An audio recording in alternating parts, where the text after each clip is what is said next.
2024 എന്ന വർഷം ലോകമെമ്പാടും യഥാർത്ഥത്തിൽ തിരഞ്ഞെടുപ്പിന്റെ ഒരു വർഷമായിരുന്നു. പക്ഷേ കോവിഡിന് ശേഷമുള്ള ജനങ്ങളുടെ അമർഷത്താൽ തിരഞ്ഞെടുപ്പുകളിലെല്ലാം ഭരിക്കുന്ന പാർട്ടികളും ഭരണാധികാരികളും വലിയ തോതിൽ നിലംപൊത്തി എന്നതാണ് യാഥാർത്ഥ്യം. പക്ഷേ ജനങ്ങളുടെ ഭാഗത്തു നിന്നുള്ള അസംതൃപ്തിയെ അതിജീവിച്ച് ഒരേയൊരു ഭരണാധികാരിയാണ് ഇന്ത്യൻ പ്രധാനമന്ത്രി നരേന്ദ്രമോദി. അദ്ദേഹത്തെ കൂടാതെ വിരലിലെണ്ണാവുന്ന ഏതാനും ചുരുക്കം ഭരണാധികാരികൾ മാത്രമാണ് പിന്നീട് പിടിച്ചു നിന്നത്. 2024 തിരഞ്ഞെടുപ്പുകളിൽ ഏറ്റവും പ്രസക്തമായത് അമേരിക്കയിലെ തിരഞ്ഞെടുപ്പാണ്.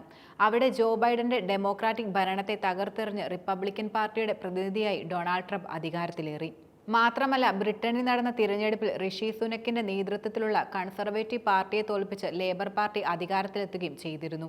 ഋഷി സുനക്കിന്റെ പരാജയത്തിന് കാരണമായി പ്രധാനമായും ചൂണ്ടിക്കാട്ടുന്നത് സാമ്പത്തിക മാന്ദ്യം, കുടിയേറ്റ പ്രശ്നം, പൊതുജന സേവനത്തിലെ പോരായ്മ തുടങ്ങിയവയാണ്.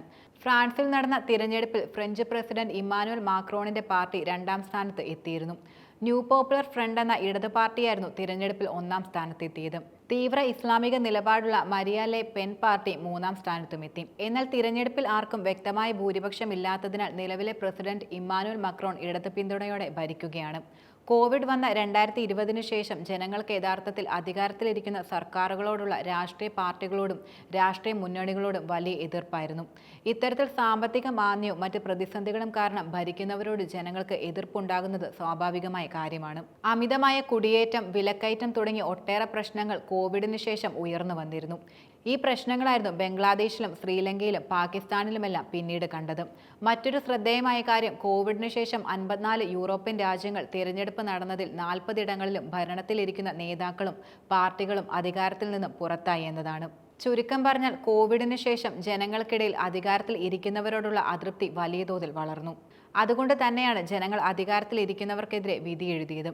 കോവിഡിന് ശേഷം നടന്ന തിരഞ്ഞെടുപ്പുകളിലെ പ്രവണതകൾ വിലയിരുത്തിയ സ്ഥാപനമായ പ്യൂ റിസർച്ച് സെന്ററിലെ global attitudes research director research വൈക്ക് വിലയിരുത്തുന്നുമുണ്ട്. തിരഞ്ഞെടുപ്പിൽ 1955 മുതൽ അധികാരത്തിലിരുന്ന ഭരണവർഗ പാർട്ടിയായ NDPക്ക് പോലും ജപ്പാനിൽ ഭൂരിപക്ഷം നേടാനായില്ല. തെക്കൻ കൊറിയൻ ഭരണത്തിലിരുന്ന കൺസർവേറ്റീവ് പാർട്ടി തോൽക്കുകയുണ്ടായി. ഏതാണ്ട് ലോകത്തിലെ എല്ലാ ഭൂഖണ്ഡങ്ങളിലെയും രാജ്യങ്ങളിലുമുള്ള ഭരണവർഗ പാർട്ടിക്കും നേതാവിനും ജനരോഷം നേരിടുക വഴി ഭരണനഷ്ടം ഉണ്ടായെന്ന് ഹവാർഡ് സർവകലാശാലയിലെ പൊളിറ്റിക്കൽ സയൻസിസ്റ്റായ സ്ലീവൻ ലെവിറ്റ്സ്കി വെളിപ്പെടുത്തുകയുണ്ടായി. ഏറ്റവും ശ്രദ്ധേയമായ കാര്യം, കോവിഡ് മൂലമുള്ള ജനങ്ങളുടെ അമർഷത്തെ അതിജീവിക്കാൻ ഇന്ത്യയിലെ ഭരണാധികാരിക്ക് മാത്രമാണ് സാധിച്ചതെന്നുള്ളതാണ്. അത് നരേന്ദ്രമോദിക്ക് മാത്രമാണ് കഴിഞ്ഞത്. വാക്സിൻ നൽകിയും സാമ്പത്തിക ഉത്തേജന പദ്ധതികൾ നടപ്പിലാക്കിയും റേഷൻ നൽകിയും അയൽരാജ്യങ്ങളെ സഹായിച്ചും മോദി ഒരു ഉത്തമ നേതാവായി ജനങ്ങളുടെ മുൻപിൽ ഒരു ഇമേജ് സൃഷ്ടിച്ചു എന്ന് തന്നെ പറയാം. രാഹുൽ ഗാന്ധി അടക്കം മറ്റ് പ്രതിപക്ഷ പാർട്ടികളും മോദി വിരുദ്ധ NGOകളും സോഷ്യൽ മീഡിയയിലൂടെ പ്രചരിപ്പിക്കാൻ ശ്രമിച്ച വിമർശനങ്ങളെയും ആരോപണങ്ങളെയും മുഴുവൻ ജനം തള്ളുകയാണ് ചെയ്തത്. അതിനുദാഹരണമായി മോദിയുടെ 2024 തിരഞ്ഞെടുപ്പിൽ 3ാമത് പ്രധാനമന്ത്രിയെ അധികാരത്തിലേക്കുള്ള തിരിച്ചുവരവ് കണക്കാക്കാം. ലോകത്തിലെ മുഴുവൻ ഘടകങ്ങളും വിലയിരുത്തി നോക്കിയാൽ മോദിയുടെ ഈ വിജയത്തെ അത്ഭുതമെന്നാണ് വിശകലന വിദഗ്ധർ പ്രധാനമായും വിശേഷിപ്പിക്കുന്നത്.